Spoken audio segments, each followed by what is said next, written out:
할렐루야. 네, 오늘도 하나님의 말씀 속에서 주의 음성 들려오시기를 예수 이름으로 축원합니다. 네, 우리 하나님의 말씀은 요한복음 19장 25절부터 30절입니다. 주보와 앞에 스크린에 나와 있습니다.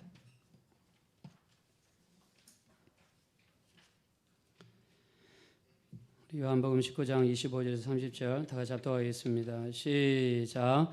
예수의 십자가 곁에는 그 어머니와 이모와 글로바의 아내 마리아와 막달라 마리아가 섰는지라. 예수께서 자기의 어머니와 사랑하시는 제자가 곁에 서 있는 것을 보시고 자기의 어머니께 말씀하시되 여자여 보소서 아들이니이다 하시고 또 그 제자에게 이르시되 보라 내 어머니라 하신대 그때부터 그 제자가 자기 집에 모시니라. 그 후에 예수께서 모든 일이 이미 이루어진 줄 아시고 성경을 응하게 하려 하사 이르시되 내가 목마르다 하시니 거기 신 포도주가 가득히 담긴 그릇이 있는지라. 사람들이 신 포도주를 적신 해면을 우슬초에 매어 예수의 입에 대니 예수께서 신 포도주를 받으신 후에 이르시되 이루었다 하시고 머리를 숙이니 영혼이 떠나가시니라. 아멘.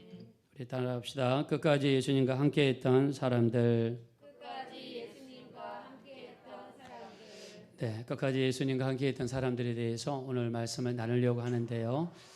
여러분의 삶도 끝까지 예수님과 함께하게 되어지시기를 예수 이름으로 축원합니다. 네, 우리가 지금 사순절입니다. 오늘이 네 번째 우리 주일인데요.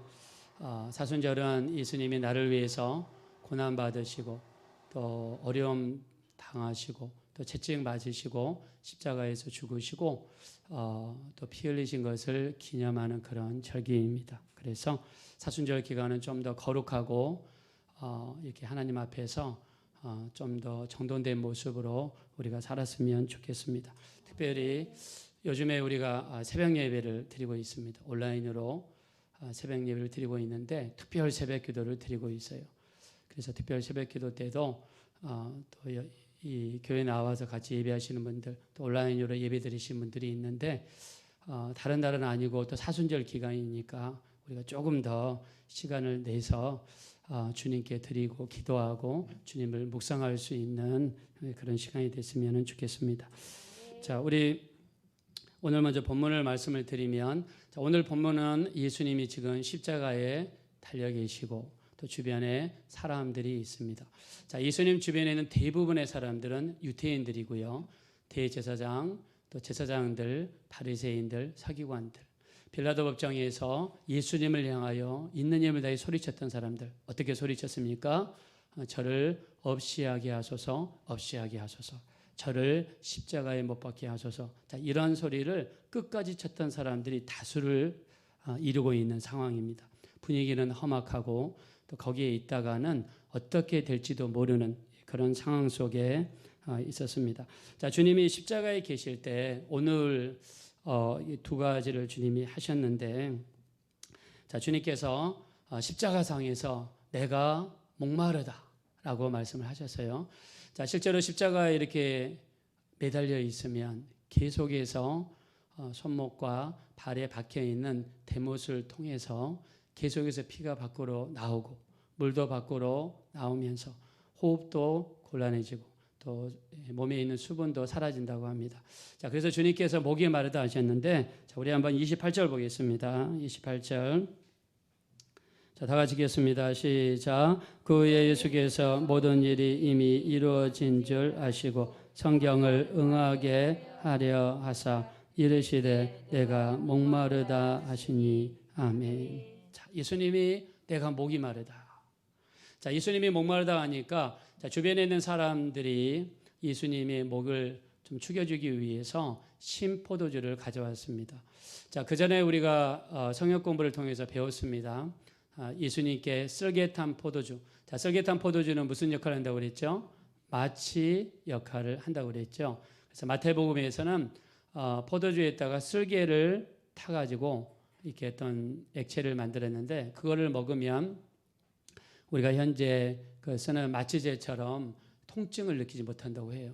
자, 근데 설계탄 포도주를 주님이 마셨나요? 안 마셨나요? 주님이 안 마셨죠. 자, 마가복음에서는 이거를 몰약을 탄 포도주라고 표현했습니다. 자, 당시에 몰약을 탄 포도주나 쓸개를 탄 포도주나 다 마취 역할을 하기 때문에 자, 예수님께 좀 고통을 줄여주기 위해서 갖다 줬는데 예수님이 안 받으셨어요. 왜 안 받으셨느냐? 주님께서 십자가를 지시는 사역을 온전히 감당하시기 위해서 편법으로 마취를 하거나 고통을 줄이거나 그런 의도가 전혀 없으셨고 온전히 감당하시기 위해서 마취제를 거부하셨습니다. 자, 근데 오늘 성경에 나와 있는 신포도주, 신포도주는 주님이 받으셨단 말입니다. 자, 우리 한번 29절 보겠습니다. 자, 29절 30절 다 같이 읽겠습니다. 시작. 거기 신 포도주가 가득히 담근 그릇이 있는지라 사람들이 신 포도주를 적신 해면을 우슬채에 메어 예수의 입에 대니 예수께서 신 포도주를 받으신 후에 이르시되 다 이루었다 하시고 머리를 숙이니 영혼이 떠나가시니라. 아멘. 자, 거기에 신 포도주를 담은 그릇이 있었다라고 그랬어요. 자, 십자가를 처형하는 장소에 무슨 신포도주 그릇이 있느냐라고 이야기할 수 있는데 거기에 그릇을 준비하고 거기에 신포도주를 담았던 사람들은 누구냐면 바로 로마의 병사들입니다. 자, 로마 병사들은 그 뜨거운 날씨 속에서 십자가를 처형을 집행하다 보면 목이 마를 때가 있고 힘들 때가 있어서 그때마다 신포도주에다가 계란을 섞거나 물을 섞어가지고 만든 음료수입니다. 자, 이거를 그때 당시 이름으로 포스카라고 한다고 합니다. 자, 포스카라고 하는 음료수인데 그들이 사형 집행을 하면서 목이 마를 때마다 순간적으로 필요할 때마다 마셨다. 이게 신포도주입니다. 자, 이걸 떠다 줬던 사람이 누구냐? 로마의 병사입니다. 로마의 병사가 그릇에다가 신포도주를 떠서 예수님께 갖다 줬어요. 자, 근데 그 전에 쓰레기 탄 포도주나 몰약을 탄 포도주는 안 받으셨는데 신포도주는 받으셨어요. 자, 쓸개 탄 포도주를 갖다 줬던 사람들은 유태인들로 알려져 있습니다. 근데 신포도주를 갖다 준 사람은 로마 병정들입니다. 자, 이것은 복음이 유태인들에게 전파되는 것이 아니라 이제 이방인들에게 전파될 것을 말한다라고 많은 성경학자들이 이야기를 해요. 주님이 받으셨어요. 자, 받았는데 예수님은 지금 십자가 위에 있으니까 전달하기가 어렵잖아요. 그래서 갈대에다가 자, 이 중동 지방에 있는 갈대는 대나무처럼 굵은 게 있다고 합니다. 그 끝에다가 해면을 꽂아가지고 해면. 자, 해면이 뭐냐면 우리 영어로 보니까 스폰지라고 되어 있는데 물을 머물 수 있는 그런 스폰지 같은 겁니다. 그리고 그것이 떨어지지 않도록 우슬초로 묶어가지고 자, 우슬초라고 하는 것은 중동 지방에 흔하게 많이 나는 풀입니다. 길게 자라면 30cm 정도 됩니다. 자, 우슬초에다가 묶어서 예수님의 입에 갖다 대니까 예수님께서 그 신포도주를 마셨다. 마시자마자 주님이 돌아가셨습니다. 자, 근데 성경에서는요, 이 장면을 이야기하는데 뭐라고 이야기하냐면 성경을 응하게 하려 하사라고 그랬습니다. 아까 우리가 읽었던 28절 밑줄 치인 부분에 보시면 성경을 응하게 하려 하사 이르시되 내가 목마르다라고 하셨습니다. 자, 예수님은 십자가상에서 지금 죽기 직전입니다. 고통은 극에 달해 있는 상태예요. 아무것도 생각이 안 나고 머리가 하얘질 수 있는 상황 속에서도 있는 힘을 다해서 내가 목마르다라고 하셨어요. 내가 목마르다는 말씀은요, 시편 69편 3절에 나온 말씀입니다. 내가 부르짖음으로 피곤하여 나의 목이 마르오니라고 표현했습니다. 자, 예수님에 대한 예언, 구약에 나와 있는 예수님에 대한 예언을 예수님은 죽으면서까지 그 말씀을 이루시기 위해서 끝까지 정신을 차리고 하신 말씀이 내가 목마르다 합니다. 여러분, 주님이 성경을 이루기 위해서 이 말씀을 하신 것은 예수님이 약속하신 어떤 말씀이라도 주님께서 반드시 이루시겠다는 우리 주님의 의지를 우리에게 보여주신 거라고 믿습니다. 그래서 우리는 주의 말씀을 의심할 필요가 없어요. 주의 말씀을 있는 그대로 받아들이고 있는 그대로 믿고 이 말씀이 이루어질 때까지 믿고 이루어질 때까지 기도할 때 반드시 그 말씀이 이루어지게 될 줄로 믿습니다. 반드시 이루어집니다. 주님은 성경 말씀을 이루시기 위해서 그 힘들고 고통 속에서도 내가 목마르다 라고 하셨어요. 뭐 하시기 위해서요? 성경을 이루기 위해서. 그래서 우리는 성경 말씀을 받아들일 때 어떤 그런 심령으로 받아들여야 됩니다. 우리 민수기 23장 19절에 이야기합니다. 하나님은 사람이 아니시니 거짓말하지 아니하시고 인생이 아니시니 후회하심이 없으시도다. 어찌 그 말씀하신 바를 행치 아니하시며 그 하신 말씀을 실행하지 아니하시랴. 할렐루야. 하나님은 거짓말하지 않습니다. 갑자기 우리가 나타나서 너 그거 믿었니? 너 그거 믿었어? 바보스럽게? 이런 말 하지 않으세요.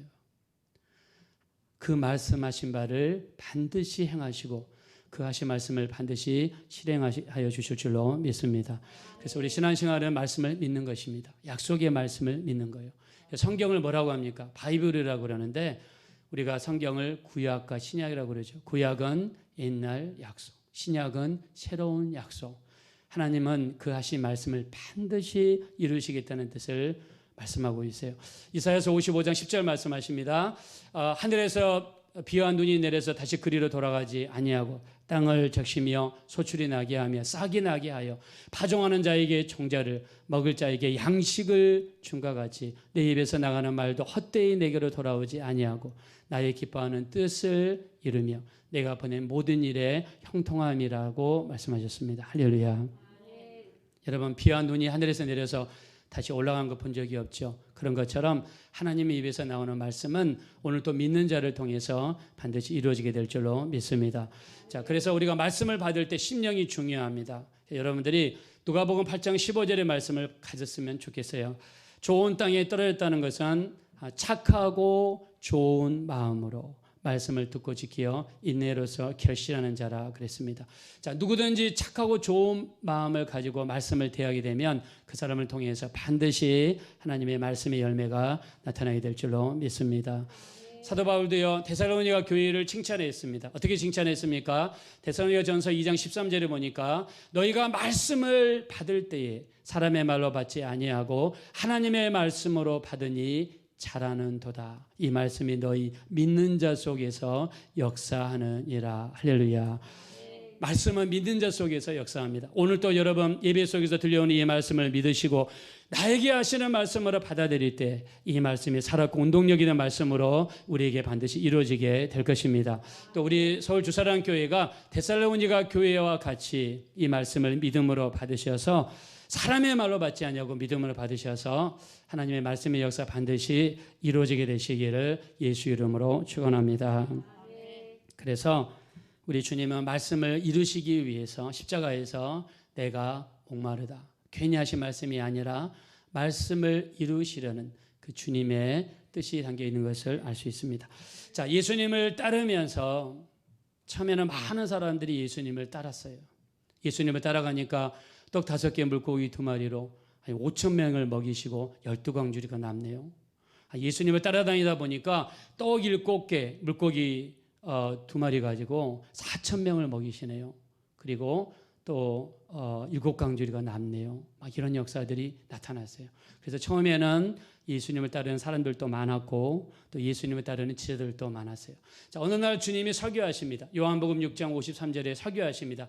예수께서 이르시되 진실로 진실로 너희에게 이르노니 인자의 살을 먹지 아니하고 인자의 피를 마시지 아니하면 너희 속에 생명이 없느니라. 내 살을 먹고 내 피를 마시는 자는 영생을 가졌고 마지막 날에 내가 그를 다시 살리리니 내 살은 참된 양식이요 내 피는 참된 양식이로다. 내 살을 먹고 내 피를 마시는 자는 내 안에 거하고 나도 그 안에 거하나니 살아계신 아버지께서 나를 보내심에 내가 그로 말미암아 사는 것 같이 나를 먹는 그 사람도 나로 말미암아 살리라. 할렐루야. 우리 예수님의 살과 피를 우리 먹고 시인하시면 우리 다 같이 아멘 하겠습니다. 우리 성찬에 참여하는 자마다 예수의 생명이 있는 줄로 우리 믿으시면 다 같이 아멘 하겠습니다. 근데 이제 위기가 왔어요. 제자들 중 이 말씀을 있는 그대로 머리로 받아들였던 사람들 이해를 못했습니다. 그래서 뒤에서 수군거리기 시작합니다. 요한복음 6장 60절에 이 말씀은 어렵도다. 누가 들을 수 있느냐. 예수께서 제자들이 수군거리는 것을 아시고 그들에게 이르시되 이 말이 너에게 걸림이 되느냐. 여러분 지금 김유진 목사가 설교하는 것이 아니라 예수님이 지금 설교하고 계세요. 여러분 이 자리에 예수님이 지금 오셔서 이 자리에서 설교하시면 제가 볼 때 여기 막 뒤집어질 것 같아요. 할렐루야 아멘 아멘 하면서 막 뒤집어질 것 같아요. 근데 거기 있는 제자들은요 예수님의 말씀을 머리로 받았어요. 어떻게 사람 살을 먹지? 어떻게 피를 먹지? 저 사람 좀 이상하다. 오늘 좀 이상한 말을 한다. 바리새인들 지도자들이 저 사람이 이단이라고 그러는데 진짜 이단인가 보다. 색안경을 쓰고 보기 시작합니다.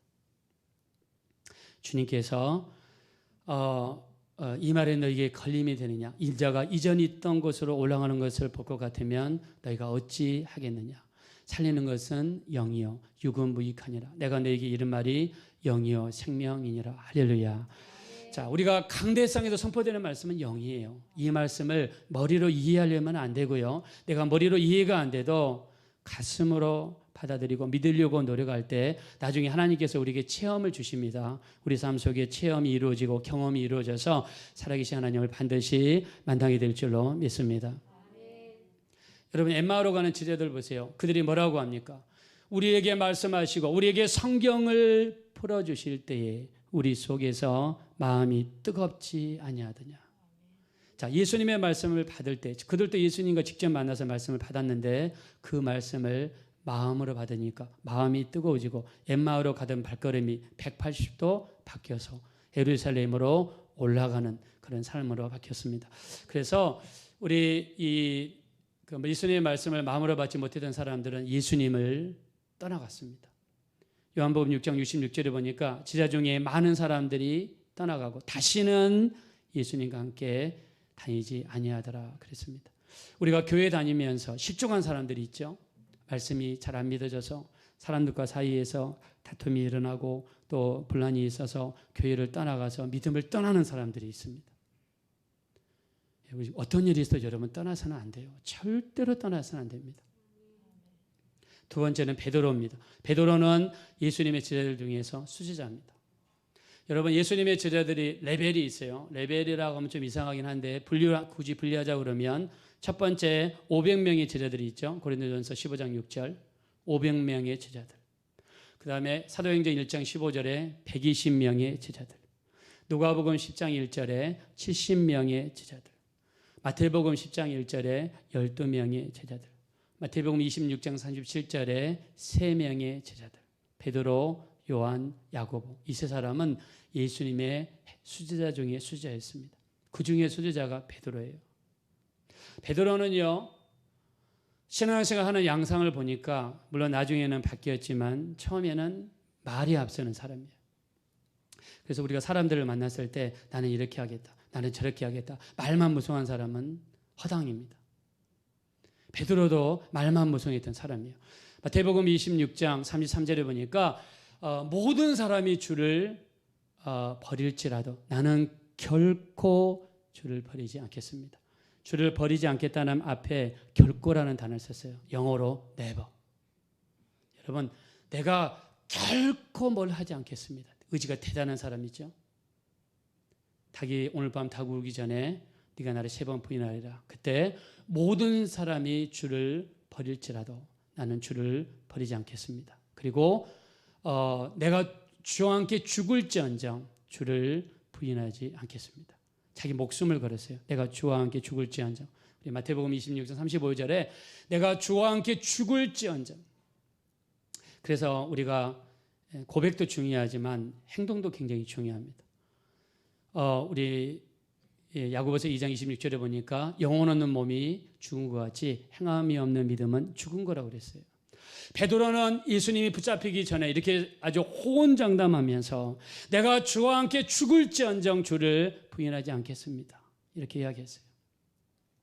근데 병정들이 닥치고 유태인들이 닥치고 바리새인들이 닥쳐가지고 예수님을 포박하고 예수님을 보니까 잡혀가고 자기가 거기 있으면 죽을 것 같거든요.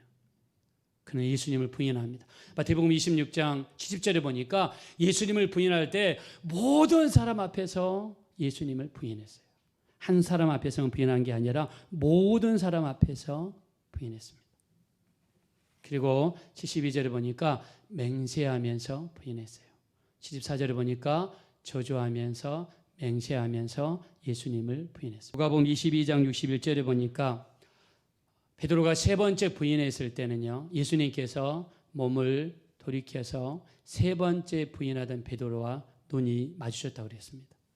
그때 베드로가 예수께서 하신 말씀, 곧 오늘 닭 우기 전에 네가 나를 세 번 부인하리라 생각이 나서 밖에 나가서 심히 통곡했다고 그랬어요.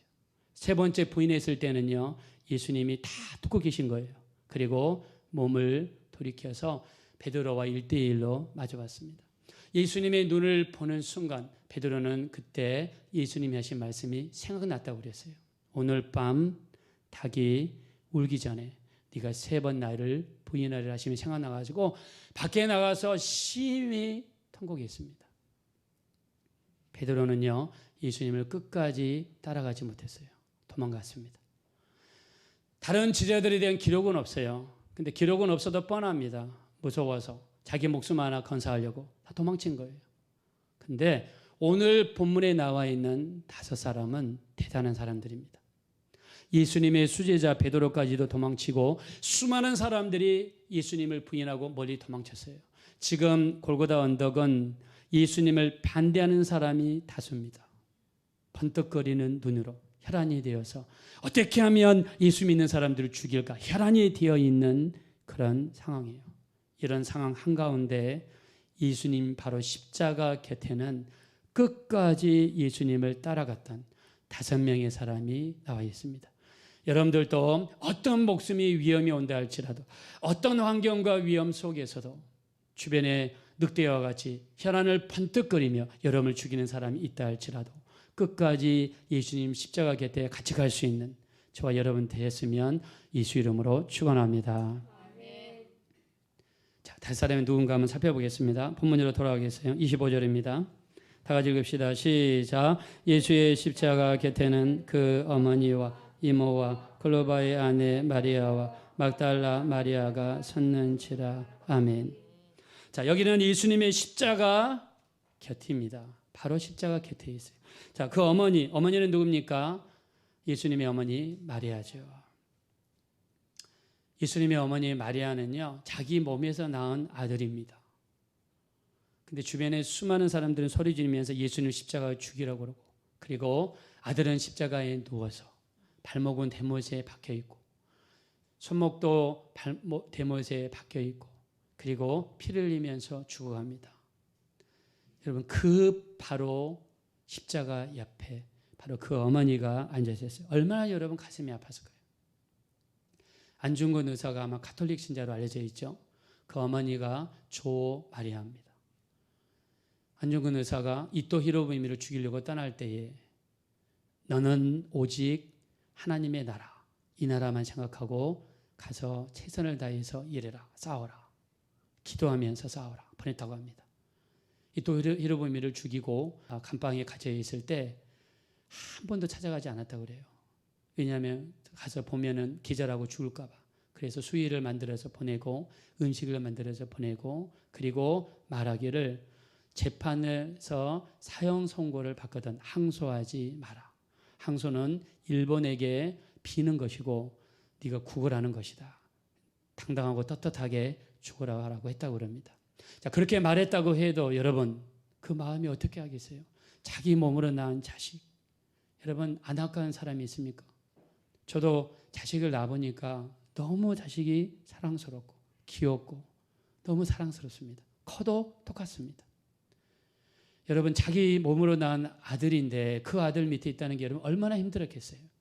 근데 그 어머니가 예수님 십자가 옆에 있습니다. 두 번째 여자는 이모입니다. 이모는 살로메로 알려져 있어요. 즉 요한과 야고보의 엄마입니다. 여러분 요한은요, 예수님의 제자 중에 요한은 예수님과 외사촌 지간입니다. 이모가 끝까지 함께 했어요. 세 번째 여자가 글로바의 아내 마리아입니다.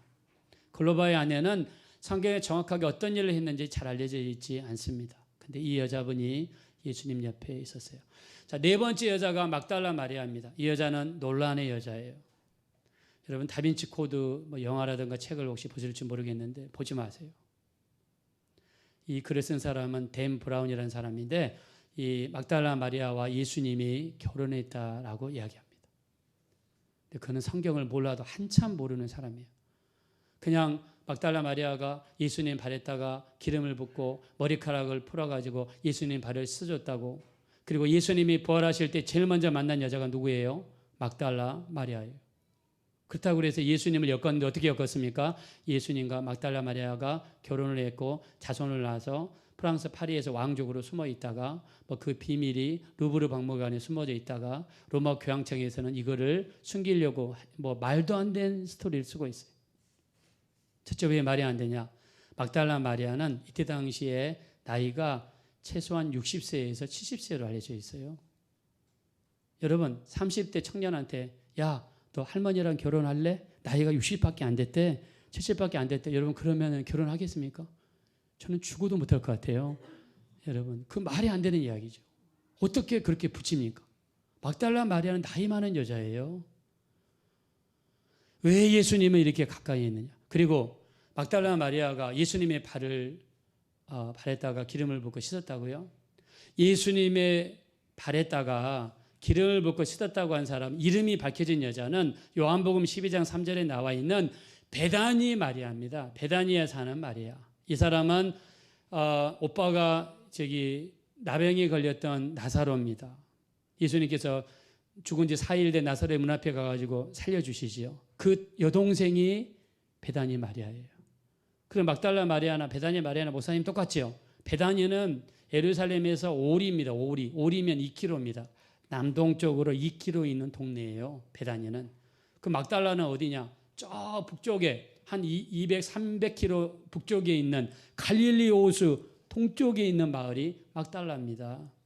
우리가 서산댁 그러면 서산 출신, 뭐 당산댁 그러면 당산 출신이잖아요. 막달라 마리아 그러면 막달라에서 태어난 마리아입니다. 베다니 마리아는 베다니 지방의 마리아예요. 아니 동네가 다른데 어떻게 이렇게 갖다 붙여도 그 베다니 여자를 막달라 여자로 갖다 붙입니까? 말도 안 되는 소리죠. 댄 브라운이 쓴 다빈치 코드 보면 안 돼요. 가짜니까. 가짜를 그냥 갖다 붙여가지고 저는 그 사람의 가끔씩 동향을 검색합니다. 예수님을 이따위 식으로 모욕하고 어떻게 살아가는가 저는 궁금해가지고 가끔씩 검색을 해요. 어떻게 살아갈까? 회개하고 주님께로 돌아오지 않는 이상 그 사람의 어떤 삶을 살아갈까 궁금합니다. 자, 이 여자가 막달라 마리아예요. 그 다음에 마지막 사람이 요한입니다. 26절 한번 다 같이 읽겠습니다. 시작. 예수께서 자기의 어머니와 사랑하시는 제자가 곁에 서 있는 것을 보시고 자기 어머니께 말씀하시되 여자여 보소서 아들이니이다 하시고 아멘. 자, 예수님의 어머니 마리아 옆에 누가 있느냐? 자, 여기에 사랑하시는 제자라고 그랬어요. 자, 여기는 요한복음입니다. 요한복음을 누가 썼느냐? 요한이 썼습니다. 예수님의 수제자 중에 한 사람 요한이 썼습니다. 사랑하시는 제자는 자기 이름을 지금 숨기고 그리고 자기 자신을 사랑하는 제자라고 그랬어요. 이 사람은 누구냐? 요한입니다. 성경에 침례 요한이 있고 사도 요한이 있죠. 여기는 사도 요한, 예수님의 제자 사도 요한이에요. 예수님의 12제자 중에서 유일하게 끝까지 예수님 옆에 남아있었던 사람이 요한입니다. 여러분, 이 사람들이라고 해서 무섭지 않았을까요? 여러분, 지금 수백 명, 수천 명의 사람들은 다 예수님 죽이려고 해요. 베드로는 얼마나 여러분 무서웠던지 예수님을 그냥 부인한 게 아니라 맹세하고 저주하고 부인했어요. 왜? 분위기를 보니까 너무나 무섭거든요. 그런 상황 속에 지금 한가운데 있는 사람 5사람이 있습니다.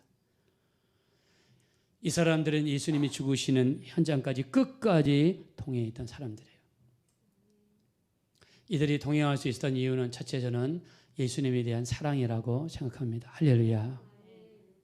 예수님을 너무나 사랑하는 거예요. 사랑. 여러분, 사랑하면 눈이 멀고 사랑하면 뭐든지 주고 싶습니다.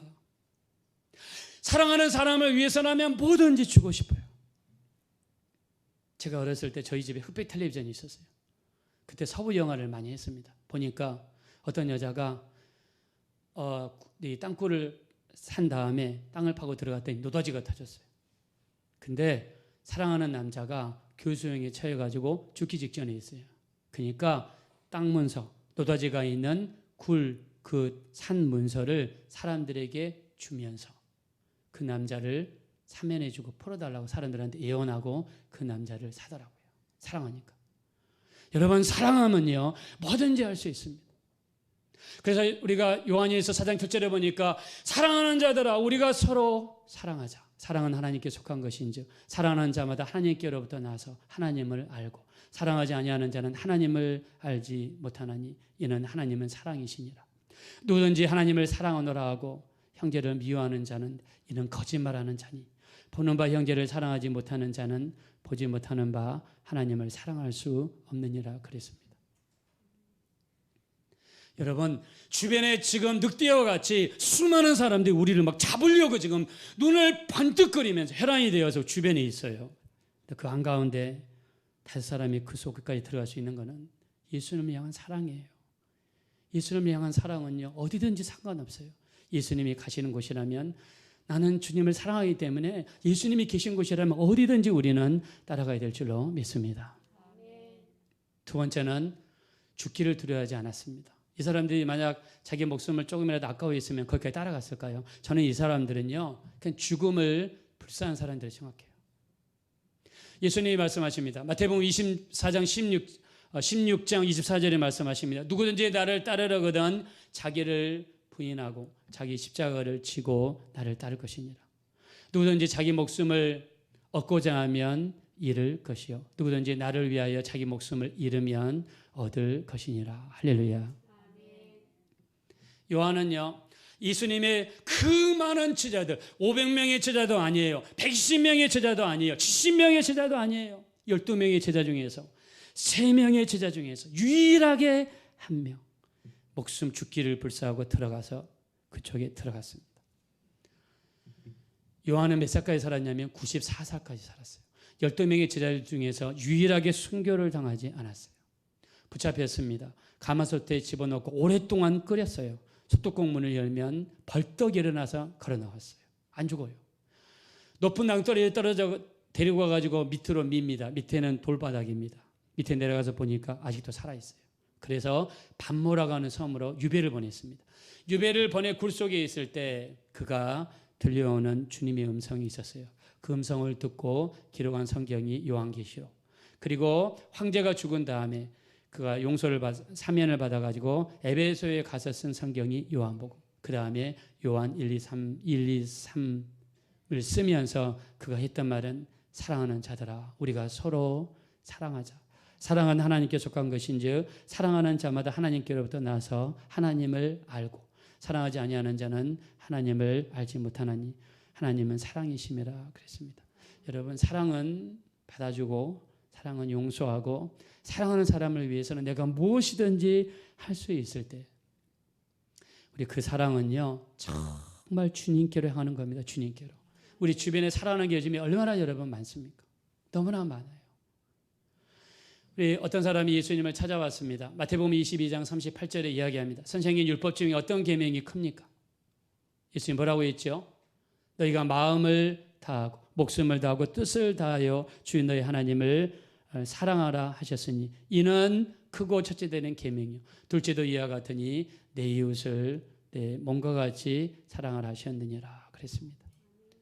예수님이 구약 성경에 나와 있는 율법 613가지 중에서 한 가지로 딱 요약했습니다. 그게 뭐냐면 하나님을 사랑하고 그것도 마음을 다하고 목숨을 다하고 뜻을 다하여 사랑하는 것.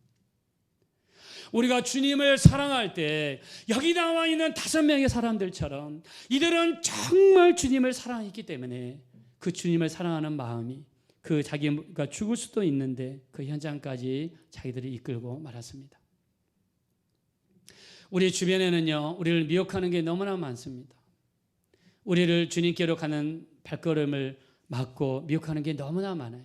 그래서 우리 디모데후서 3장 1절에 이렇게 합니다. 너희는 이것을 알라. 말세에 고통하는 때가 이르느니 사람들이 자기를 사랑하고 돈을 사랑하고 자랑하고 교만하고 또 비방하고 또 부모를 거역하고 감사하지 아니하고 또 거룩하지 아니하고 무정하며 온탕함을 풀지 아니하며 모함하며 절제하지 못하며 사나우며 또 선한 것을 좋아하지 아니하며 배반하며 조급하며 자만하며 쾌락을 사랑하기를 하나님을 사랑하는 것보다 더 사랑한다고 그랬습니다. 경건의 모양은 있으나 경건의 능력은 없는 자니 또 이런 자들에게서 돌아서라고 우리 디모데후서 3장 1절부터 5절에 말씀했어요. 교회 다니면서 우리가 경건의 모양은 있는데 경건의 능력이 없는 자들이 얼마나 많은지 몰라요.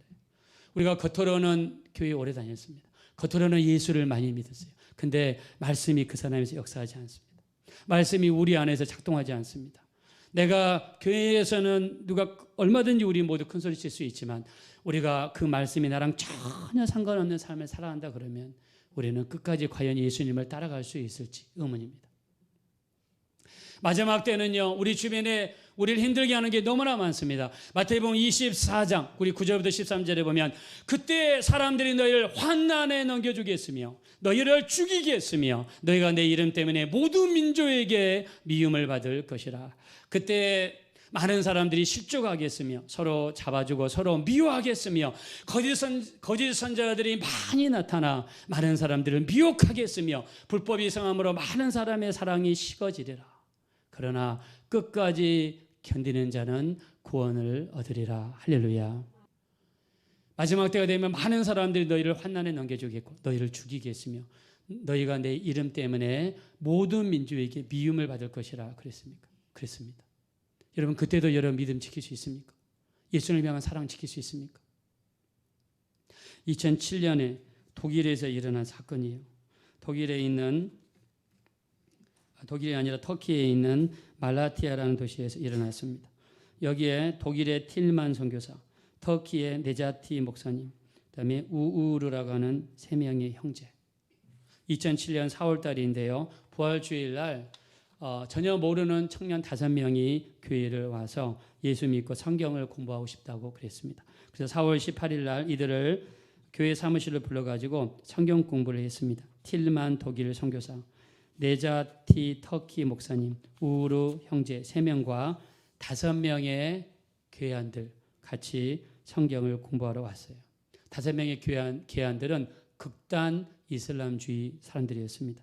네자티 터키 목사님이 터키어로 성경을 한 줄 읽자마자 5명이 달라붙어가지고 3사람을 의자에다가 묶었습니다. 그리고 틸만 선교사님은 칼로 156번, 네자티 터키 목사님은 칼로 99번, 우르 형제님은 칼로 200번을 찔렀어요.